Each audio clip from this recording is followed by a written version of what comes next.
Kelahiran Nabi Muhammad SAW selalu kita rayakan dengan semarak. Ada sholawat, ada doa, ada pengajian, semuanya dalam selimut kedamaian di tengah euforia kelahiran pemimpin agung dan tangguh, Nabi Muhammad SAW. Tapi mari sejenak kita coba menarik garis panjang sejarah Maulid.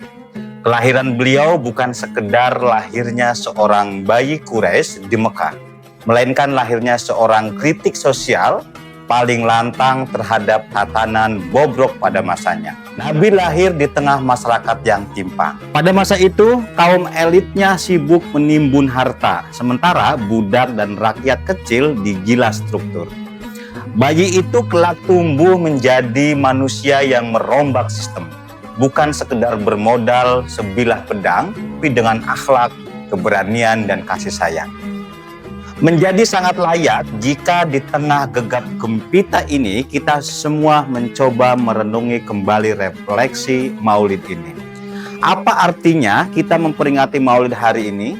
Di tengah suasana Indonesia yang semakin brutal, jangan-jangan Maulid hanya jadi konsumsi acara seremonial tanpa menyentuh inti dan simbol besar di baliknya. Keberpihakan kepada yang lemah dan kritik terhadap kekuasaan yang pongah. Kita sedang hidup di zaman ketika perut elit tidak pernah kosong, sementara perut rakyat miskin terbiarkan sering merintih. Padahal Nabi yang kita rayakan kelahirannya itu pernah mengikat batu di perutnya demi menahan lapar. Dan ketika ditawarkan Quraisy kekayaan, jabatan, bahkan tahta, beliau menolaknya dengan tegas. Seandainya mereka meletakkan matahari di tangan kananku dan bulan di tangan kiriku, aku tidak akan meninggalkan risalah ini. Sangat berbanding terbalik dengan petinggi hari ini. Mereka mengikat janji kosong, lalu melahap porsi rakyat di meja kekuasaan. Bagi Nabi, kebenaran lebih utama dari perutnya sendiri. Sedangkan para penguasa hari ini melanggengkan perut dan kekuasaan keluarganya.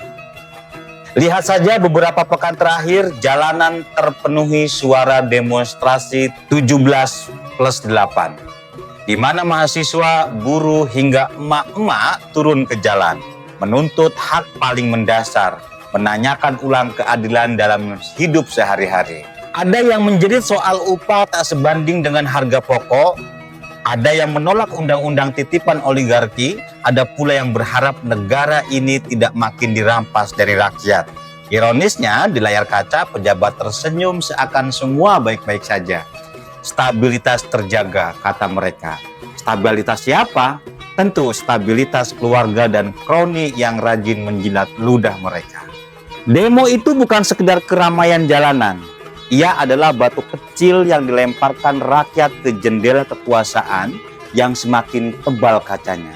Tapi entah kenapa yang duduk di sana lebih takut kaca singgasananya yang retak daripada lilitan lapar perut rakyatnya. Padahal sejarah Nabi menunjukkan justru suara-suara kecil itulah yang beliau dengar lebih dahulu. Jeritan para budak, tangisan anak yatim, keluh fakir miskin, disitulah beliau meletakkan dasar revolusi sosialnya. Refleksi Maulid seharusnya tak sebatas nostalgia romantis, tapi alarm kesadaran. Nabi lahir untuk menantang struktur zalim Quraisy. Beliau mengajarkan keadilan sebagai pondasi. Belajar Nabi bukan sekedar menghafal syair Maulid atau merayakan nasab, apalagi meributkan silsilah. Kita belajar Nabi berarti berani menegakkan nilai kejujuran di tengah budaya dusta. Belajar Nabi berarti berpihak pada rakyat kecil meski harus melawan arus politik yang penuh intrik. Kalau generasi muda hanya berhenti pada nostalgia dan seremonial, maka disitulah peringatan Maulid telah kehilangan ruhnya. Hari ini kita butuh keberanian moral, kita butuh generasi yang bisa berkata, cukup sudah rakyat kecil dipermainkan. Nabi pernah bersabda, sebaik-baiknya manusia adalah yang paling bermanfaat bagi manusia lainnya. Tapi yang kita saksikan di negeri ini, sebaik-baiknya pejabat adalah yang paling pandai memanfaatkan rakyat untuk dirinya sendiri. Satir, tapi itu nyata. Mari kita perlahan balik arusnya bahwa peringatan Maulid bisa jadi momen perlawanan sunyi. Setiap kali kita membaca sholawat, sejatinya kita sedang mengingat seorang manusia yang hidupnya dipersembahkan untuk umat.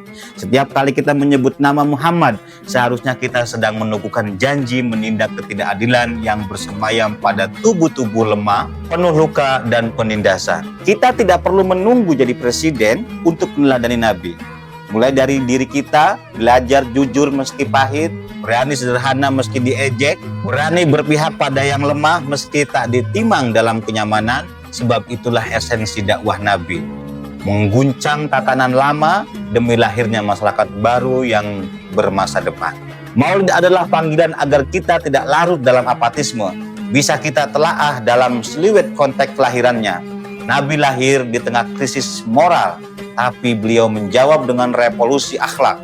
Hari ini kita hidup di tengah krisis kemanusiaan dan penindasan terang-terangan oleh para oligarki dan antek-anteknya.